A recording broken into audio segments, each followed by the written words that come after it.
The men here are a good-for-nothing set of rascals. Don't tell anyone, but all they care about is eating, drinking, and frolicking.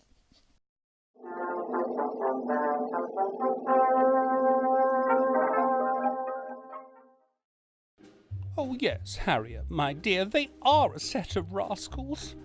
But I'm afraid the British merchants of Canton can do far more than eating, drinking, and frolicking. You see, in December 1834, they not only signed the war petition, James Matheson carried the petition back to London to start a media campaign to advocate a war against China. Matheson handed in the petition to the British Parliament. He then secured the merchants' groups in Manchester, Liverpool and Glasgow to send in their petitions too, adding weight to the war argument. Matheson launched a print media campaign. He arranged newspapers and journals in London to publish pro-war articles. 5 pro-war pamphlets were also published by Matheson's friends. Matheson's secret weapon was lobbying. On the 1st of August 1835, he met the Foreign Secretary, Lord Palmerston. You are recently from Canton, Mr. Matheson. Aye, my lord. Have you been long resident in China? About 18 years. How comes it that you and the Chinese are always squabbling? Because we don't receive justice from their government. Oh, you're like the rest. Do not know what justice is. You fancy justice is getting it all your own way. Why, I have read some Chinese state papers, and they are most just and equitable, and would make no bad protocol. Sadly for Matheson, this first war lobby was a failure. Lord Palmerston did not see the reason for waging a war against China. On the contrary, he believed that the Chinese had a good government producing proper legislation. Palmerston's view on a war against China was both a surprise and a natural response. Surprise because Palmerston, as a British statesman who was mostly associated with gunboat diplomacy, did not respond to a war lobby. Palmerston's was a natural reaction because it was almost unthinkable before 1839 for Great Britain to start a war against China. However, when the opium confiscation crisis happened in Canton in 1839, the opportunity which the warlike party wanted all along arrived. This time, they successfully convinced Lord Palmerston to take military action. The war was then waged, and this was the First Opium War. Oh, war! The epoch-making war! The first ever war between China and a European country. The Opium War. Yes, Harriet, my dear, it's the First Opium War. Perhaps you want to tell us how the war changed China's image in Great Britain? Certainly, I know all about that. Before the 1830s, the British acquired their conceptual framework of China mainly through the writings of Jesuit missionaries from continental Europe. The Jesuits depicted China as a peaceful country, to be admired and imitated. The view of China that developed in the Canton port in the 1830s displaced the observations of the Peking court, where the Jesuits had served the Ming and Qing imperial governments between the late 16th and early 18th centuries. Through its public campaign, the warlike party created a new British image of China. This new image was based on its argument for war and its need to justify the conflict both before and after the war. At the heart of their new vision was the idea that China was in isolation and had to be opened up with a British war. You are so clever, my dear Harriet. Yes, indeed, the war left China's image tarnished. Peaceable China was replaced by insular China as the mainstream British imagination. The idea of China in isolation persisted for more than a century.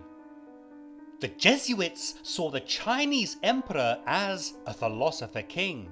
But after the First Opium War, the British talked about the Chinese as apes of Europeans. However, the warlike party did not get its way entirely. Another group of British merchants in Canton, known there as the Pacific Party, opposed the war arguments. The Pacific Party resolutely refrained from publishing polemical arguments against China in their newspapers. Yes, the newspaper is called the Canton Press. Indeed, the Canton Press advocated peaceful engagement.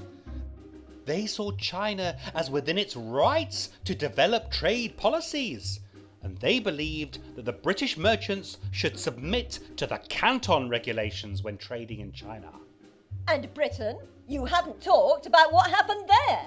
You see, my fate is to marry an Englishman and move to London. Yes, Britain, my dear! There were anti-war movements in Britain.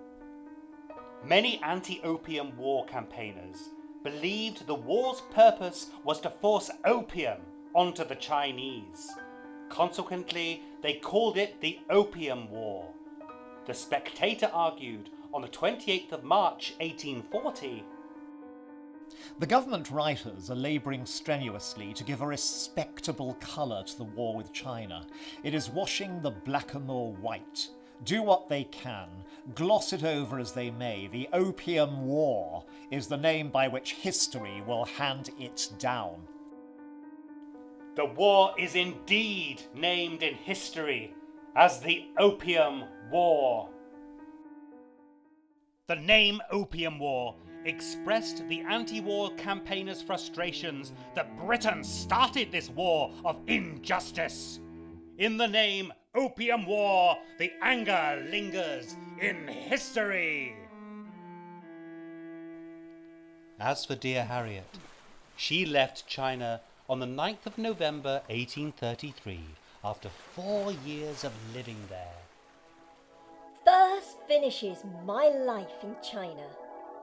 Time, like the grave, will bury some of the thousands of annoyances I felt then, and I shall wonder, perhaps, at some future time, why I was not perfectly happy there. Well, let it pass. It is useless to make reflections.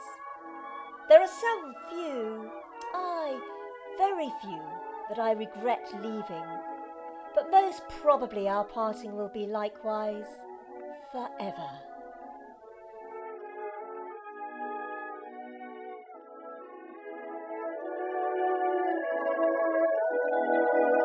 Wait!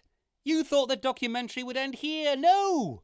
Give me 1 minute to conclude. The military war was over in 1842, but the war of knowledge is not.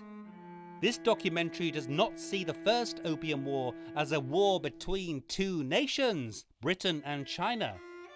Instead, it believes that the war should be seen as part of the historical formation of capitalist political economy. Both the Canton system that was established by the Qing Empire and the new trade system, the Treaty Port, that was established after the Opium War, are institutions of profit order. Profit order is defined as an economic regime through which the creation of political order and the making of knowledge become mutually reinforcing. This combination in turn gives rise to a discourse of justice in profit making for a particular group of people.